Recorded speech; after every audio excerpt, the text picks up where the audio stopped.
Remakes are tricky to review at times because no matter how gorgeous the developers make the game look, the level design itself can be dated.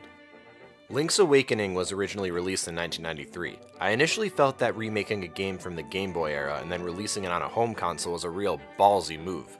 Turns out, I was wrong, because I didn't account for the fact that Nintendo makes timeless games. If you're used to the open world of Hyrule and Breath of the Wild, this Zelda game is going to feel completely different.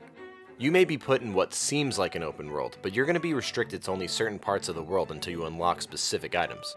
This is what I'd like to call the traditional Zelda formula. You go from dungeon to dungeon, and then you gain an item which allows you to traverse the new regions.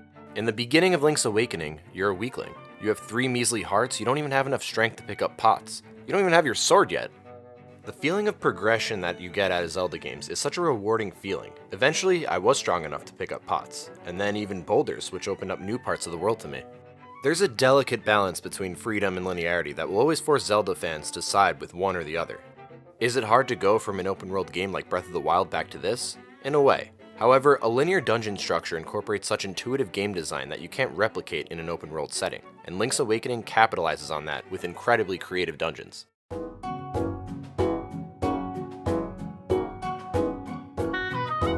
If you're a fan of A Link to the Past, I think of Link's Awakening as the sequel from a pure gameplay standpoint. You even get the Pegasus shoes where you run like a madman, obliterating anything in your way. Zelda ripped off the Mushroom Kingdom this time around, and man is it dope.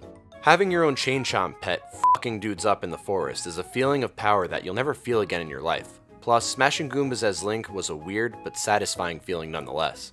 Early on, Link gains the ability to jump, keeping up with the Mario theme, and you incorporate this a lot in puzzles and combat throughout your adventure. I don't know if I can call this a platformer per se, but there are a lot of scenarios where you have to clear certain pits by timing your jumps, and when you incorporate jumping with the Pegasus shoes, you'll think of Link as an Olympian with his hops.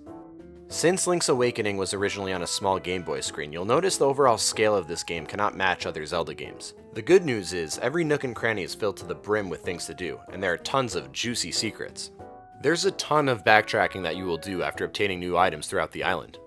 The reimagined world of Link's Awakening is gorgeous, and it almost looks like a giant toy box. Link and all the NPCs look like action figures, and every section of the island brings out its own aesthetic, from the sandy beaches to the mountaintops to this little animal town filled with cute little bunnies.